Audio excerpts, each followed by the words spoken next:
भाइयों, आज मैं एक सलाह देता हूँ आपको। कभी भी दोस्तों की बातों में मत आइए। मैं अपनी बात बताता हूँ। मुझे कल रात नुमाइश में 100 रुपये मिले।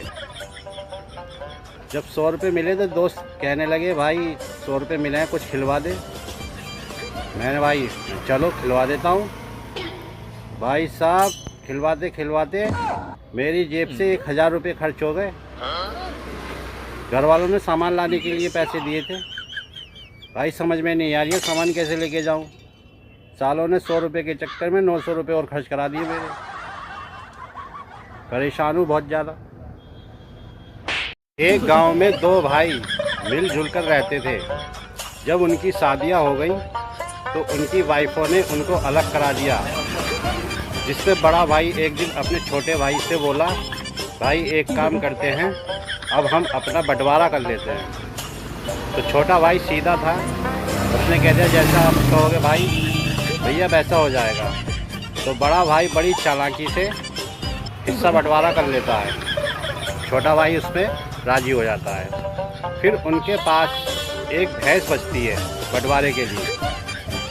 तो बड़ा भाई अपनी चालाकी दिखाते हुए छोटे भाई से बोलता है, एक काम करते हैं भाई, इस भैंस का भी हम आपस में बंटवारा कर लेते हैं। तो बड़ा भाई कहता है छोटे भाई से कि इस भैंस का आधा हिस्सा पीछे का मेरा है और आधा हिस्सा आगे का तुम्हारा है। छोटा भाई उसमें राजी हो जाता है। छोटा भाई रोज़ उसको चारा खिलाता है, अच्छा मतलब उसको हरी घास वगैरह खिलाता है।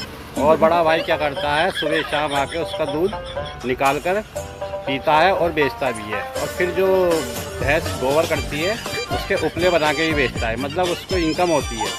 छोटा भाई बेचारा रोज़ खिलाता है, उसको परेशान हो जाता है।